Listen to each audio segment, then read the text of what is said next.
0. Bonjour, mesdames et messieurs, comme vous le savez, tout le plaisir est nôtre de vous savoir très nombreux devant votre petit écran, attendant avec impatience et patience ce nouveau numéro d'Homéostasie. Et comme d'habitude, vous avez raison, parce que tous les vendredis 17h et tous les dimanches 13h, c'est l'heure d'Homéostasie, la spiritualité des profondeurs, le voyage guidé dans les mystères de l'esprit et le choc des convictions duquel jaillit la vérité. Évidemment, pour vous, nous avons tout fait pour retrouver des invités que vous allez découvrir tout à l'heure dans des thèmes très importants. Et tout ça pour que nous puissions donc avoir la substance spirituelle qu'il faut pour notre élévation, sinon notre survie. Parce qu'on agonise, vous savez bien, la spiritualité est tellement compliquée qu'il y a dedans à boire et à manger à telle enseigne que nous ne nous y retrouvions plus. On ne sait plus ni sur quel pied danser, ni à quel sein se vouer. Avant que vous ne les découvriez, donc, on va vous dire tout de suite la pensée du jour. La saison spirituelle a changé et Dieu fait quelque chose de nouveau sur la terre. Et tout de suite, lu pour vous. Il est une base prophétique, le Centre Charis Global, une initiative de Dieu qui a pour mandat de proclamer une puissante avancée des intentions de Dieu sur la terre au travers de la dimension prophétique. Composé des hommes et des femmes de toute race, culture et origine, unis autour de l'exaltation du nom, de la personne et de la parole de Jésus-Christ, et engagés dans la présente réforme de l'Église en Europe. Charistes tire sa source du grec « grâce imméritée » permettant à l'homme d'opérer au-delà de ses capacités naturelles. Étant fruit de la grâce divine, nous reconnaissons notre attachement à celle-ci, car sans elle, personne ne peut accéder à Dieu, ni changer de vie ou devenir ce qu'il est devenu. Et de ce fait, nous voulons faire du Centre Charis Global un point de contact par lequel tout homme, quelle que soit son origine, sa race, son rang social, peut accéder à la grâce de Dieu pour bâtir chaque domaine de sa vie et permettre ainsi à ce groupe de gens unis de se positionner comme la montagne de Dieu par laquelle les hommes accèdent pour connaître les voies de Dieu en ce qui les concerne. Chers invités, bonjour. Bonjour. C'était une introduction, on ne sait pas trop bien. Nous avons donc deux invités sur ce plateau que vous découvrez, mesdames et messieurs. Mais d'abord, pour ceux qui nous suivent, qui êtes-vous? Bonjour, frère Alexis. Je suis Alfred Banza. Ça, c'est mon nom de famille. Donc, je suis en train de servir Dieu. Et dans cette saison, Dieu m'a donné un mandat, c'est de participer à la réforme de l'Église qui est en train de prendre place actuellement sur la terre. Depuis un certain temps, une dizaine d'années, des hommes par-ci par-là sur la terre ont entendu les cris de Dieu, pour réformer, pour restaurer, ramener aux sources l'Église qui est en train de sortir. Donc, je suis là, je suis en train de faire un travail avec d'autres serviteurs de Dieu qui ont la même conviction que moi, que cette Église doit changer. Peut-être dans l'avenir ou dans la suite des temps, je pourrais dire d'autres choses, mais jusque-là, je peux dire c'est là sur moi. Ok, c'est très bien dit avec les mots qu'il faut. Mesdames et messieurs, on a aussi à notre droite quelqu'un, un furie de la spiritualité, un vieux routier, l'homme de Dieu. Présentez-vous à ceux qui nous suivent. Merci, bonjour. Donc, je suis Jean-Marie Matadingasuba. J'exerce le ministère apostolique depuis plus de 20 ans. Et parmi les Européens surtout, et jusqu'au moment où le Seigneur m'avait envoyé de regarder et de retourner vers mon peuple, donc les Africains. Alors donc, depuis plus de 20 ans, je parle de la réforme de l'Église parce que l'Église est sortie de ces trois objectifs fondamentaux. Et il faut que cette Église du Christ puisse être ramenée sur le droit chemin. Ok. L'Église est sortie de ces trois objectifs fondamentaux. Ce n'est pas de nous, mesdames et messieurs, mais de l'homme de Dieu qui s'y connaît à notre droite et qui va donc développer dans cette émission. Seulement, on vous dit qu'il y a une ossature tout à fait particulière parce que nous aurons à parler dans un premier temps de la réforme de l'Église.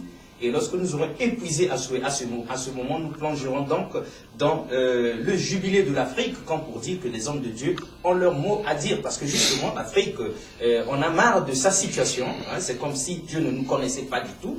Peut-être que nous sommes maudits, qu'on nous le dise clairement. Peut-être qu'il n'y a plus d'avenir pour nous.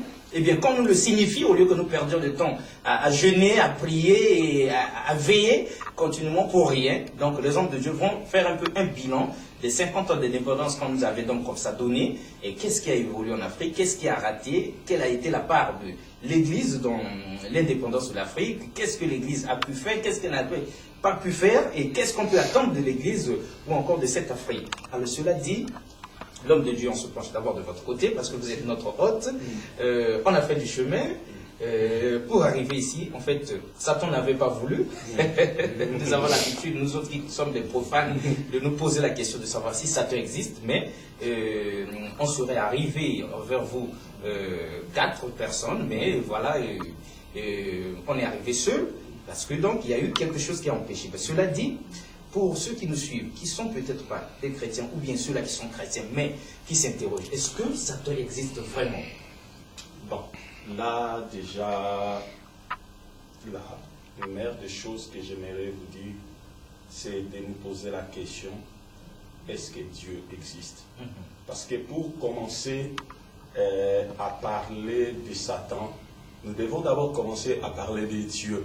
Parce que si on commence à parler de Satan, ce serait comme si on est en train de faire tout ce qui se passe aujourd'hui dans les églises où on fait l'apologie de Satan.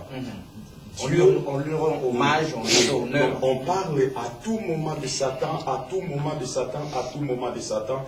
Malgré qu'il existe, j'aimerais d'abord qu'on dise que Dieu existe, il est le créateur. Il a créé cet être-là qu'on appelle aujourd'hui Satan, mais parce que cet être-là, un jour, n'a pas voulu vivre selon les lois et les principes qui guidaient le royaume de Dieu, il a été précipité. Donc au départ, cet homme-là, cet être-là ne s'appelle pas Satan. Au départ, il s'appelait Lucifer. Donc il était dans devant le trône de Dieu, il était dans le royaume de Dieu, en train d'exercer un ministère, en train d'exercer un service. Mais un jour, Ézéchiel nous dit, un jour, il a dit qu'il élèverait son trône et se ressemblerait au Très-Haut. Et le Très-Haut, qui ne partage pas sa gloire avec quiconque, a décidé de le précipiter, et il est devenu ce qu'on appelle aujourd'hui Satan. Donc, il existe quelque part, mais aujourd'hui, nous ne voulons pas passer notre temps à parler sur lui. Vous n'avez aucune intention de mettre Satan au devant de la scène, prêcher Satan matin, midi, soir, orchestrer Satan dans l'église. Alors, est-ce une manière de nous dire que Dieu existe bel et bien? Oui. Alors, cela dit l'homme de Dieu, nous, que Dieu existe, encore nous acceptons, parce que depuis toujours, on entend parler de Dieu, on sait que c'est lui qui a créé le ciel et la terre. Mais d'où vient-il qu'aujourd'hui, vous parlez de la réforme de l'Église? Merci pour la question. Vous savez, si aujourd'hui on est arrivé à parler de la réforme de l'Église, en fait, la réforme ne c'est pas quelque chose de nouveau. Depuis les temps du peuple d'Israël, dans l'histoire, il y a eu plusieurs réformes. Donc, quand on voit par exemple un roi comme Osias, Osias était un réformateur. Quand on voit des hommes comme Néhémie, Néhémie c'était des réformateurs. La réforme, en fait, c'est le préfixe ré et forme. Donc cela veut dire, le préfixe ré, c'est retournons à la forme normale. Donc si aujourd'hui on est en train de parler de la réforme, c'est seulement parce que l'Église a perdu sa forme authentique. A perdu sa forme authentique. Alors il est devenu hybride. On ne sait plus exactement c'est quoi ce que nous avons sur la terre. Voilà pourquoi la réforme n'est pas une initiative des hommes.